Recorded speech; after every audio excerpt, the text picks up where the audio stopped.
Hello বন্ধুরা, আজকে আমি রান্না করে দেখাবো কাঁঠালের তরকারি কিভাবে রান্না করতে হয়। কাঁচা কাঁঠাল এগুলোকে আমি কেটে ভাপায় নিয়েছি। আমি বরাবরই কাঁচা কাঁঠাল খেতে খুব পছন্দ করি তরকারি রান্না করে, তাই আমার মা সারা বছর আমার জন্য এই তরকারি খাওয়ার জন্য কাঁঠাল রেখে দেন।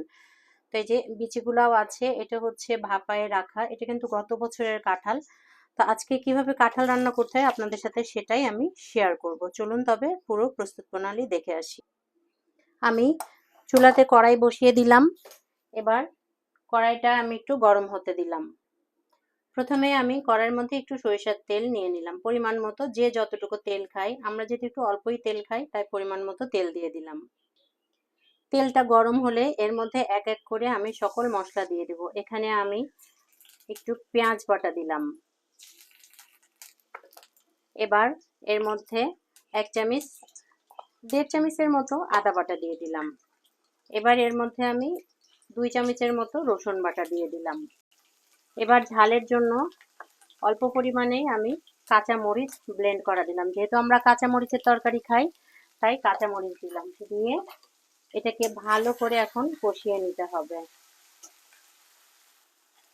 মশলা কষানোর এই পর্যায়ে আমি কয়েকটি দারুচিনি দিয়ে দিলাম। মূলত হচ্ছে মাংস রান্না করতে যে ধরনের মশলা লাগে, কাঁঠালের তরকারি রান্না করতেও কিন্তু সেম মশলাই লাগে। কিছু সাদা ফল দিয়ে দিলাম।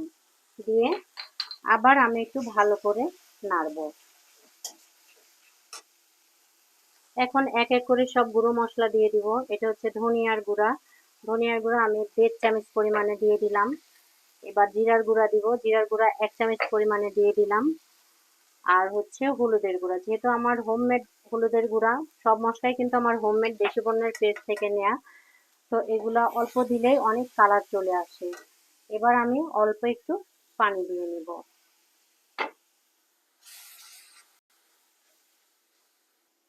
এবার স্বাদ মতো লবণ দিয়ে নেব। প্রথমে আমি একটু অল্প পরিমাণে দেব, পরে লাগলে আবার দেয়া যাবে। মশলাটা কিন্তু ভালো করে কষিয়ে নিতে হবে, তা না হলে খাবারটা একদম মজা লাগবে না। যে কোনো তরকারি রান্নার সময় যদি মশলাটাকে ভালো করে কষানো যায় তাহলে কিন্তু তরকারিতে মশলার কাঁচা কাঁচা গন্ধ লাগে না। এই জন্য আমি আর একটু পানি দিয়ে মশলাটাকে ভালো করে কষিয়ে নিচ্ছি। মশলাতে দেখেন তেল কিন্তু উপরে চলে এসেছে। এখন আমি ভাপিয়ে রাখা ফ্রোজেন কাঁঠালের টুকরাগুলা দিয়ে দিব। এগুলো দিয়ে নাড়তে থাকবো। এটা কিন্তু যেহেতু ভাপিয়ে রাখা, বেশি সিদ্ধ করতে হবে না। আর গ্রামের কাঁঠালগুলো কিন্তু অনেক বেশি টাটকা থাকে, অনেক তাড়াতাড়ি এগুলো সিদ্ধ হয়ে যায়। তাই আমি এখন এগুলোকে ভালো করে কষিয়ে নিব। কষানো হয়ে গেছে। এবার আমি এটাকে ঢাকনা দিয়ে ঢেকে রাখবো কিছুক্ষণ। কিছুক্ষণ পর ঢাকনা তুলবো এবং অল্প একটু পানি দিব, কারণ কষাতে কষাতে কিন্তু দেখেন পানিটা প্রায় শুকায় এসেছে। এই পর্যায়ে আমি অল্প একটু পানি দিব, দিয়ে আবার কষাতে দিব। একটু ঢাকনা তুলে দেখবো যে কি অবস্থা, না তরকারি ফুটতেছে, মানে কষানোর জন্য যে পানিটা দিয়েছি সেটা ফুটতেছে। ঢাকনাটাকে তুলে আমরা একটু নেড়ে দিব। পানিটা কিন্তু অনেকটা শুকিয়ে গেছে এবং আমার হচ্ছে কাঁঠালটা কষানো হয়ে গেছে। তো কষানো হয়ে যাওয়ার পরে আমি পানি দেবো, আর একটু পরে আমি পানি দিব, কারণ এখনো এর মধ্যে কিন্তু পানি আছে। যতক্ষণে এই পানি থাকবে ততক্ষণে আমি আর পানি দিব না।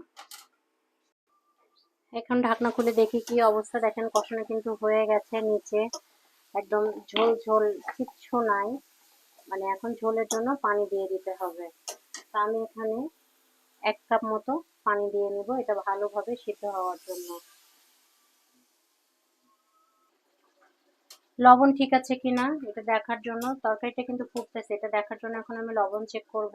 আর মনে হয় না আর বেশি সময় লাগবে। লবণ ঝাল অলমোস্ট ঠিকই আছে। এখন এটা হওয়া পর্যন্ত অপেক্ষা করব।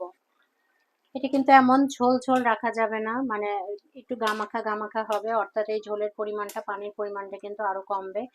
এবং একটু চেক করে নিই যে কাঁঠালটা আসলে সিদ্ধ হয়েছে কিনা ভালোভাবে। এভাবে খুন্তি দিয়ে ধরে দেখলেই হবে।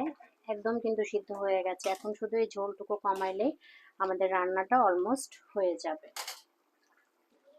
আমার রান্না কিন্তু প্রায় শেষ।